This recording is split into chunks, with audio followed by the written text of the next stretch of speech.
Pas un souffle de vent hier en baie de Saint-Tropez. Et pourtant, lors du briefing des navigateurs, la direction de course a annoncé qu'elle reportait le départ, car elle craignait au contraire un courant de nord-est qui devrait souffler fort mardi. Ce vent pourrait mettre en danger les concurrents amateurs qui seront sur le chemin du retour près de la Corse.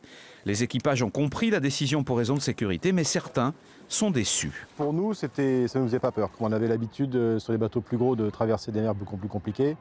On n'a pas l'appréhension que d'autres pourraient éventuellement avoir par rapport à l'expérience que l'on a. Donc au contraire, ça ne nous dérangeait pas.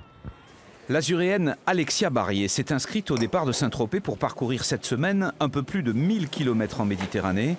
Son but est clair, s'entraîner dès à présent en vue de son rêve, le Vendée Globe 2020 pour faire le tour du monde en solitaire. C'est l'occasion pour nous, après 2 mois de chantier au port Canto à Cannes, de reprendre nos marques et de valider un peu les travaux qui ont été faits sur le bateau.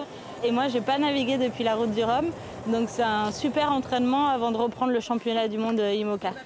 Les IMOCA, des bateaux de plus de 18 mètres de long avec des mâts de 31 mètres, une catégorie spéciale de monocoque pour les performances en solitaire. Et l'autre navigateur régional, c'est Clément Giraud, un Varois. Avec son équipe, il est très motivé et voudrait faire de cette course lui aussi un test pour son nouveau bateau. Déjà dans son cockpit, il est impatient et prêt à naviguer.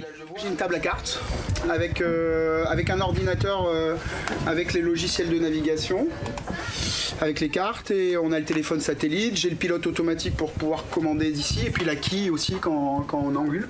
C'est vraiment une zone de vie dans laquelle on passe beaucoup de temps. En attendant le départ, certains concurrents se sont un petit peu entraînés. Ils sont prêts à partir avec un passage obligé près des îles Lavezzi. Tous en tout cas sont d'accord pour dire qu'il n'y a pas assez de courses au grand large en Méditerranée et que l'exemple de la Société nautique de Saint-Tropez devrait être suivi par d'autres clubs de voile de la région.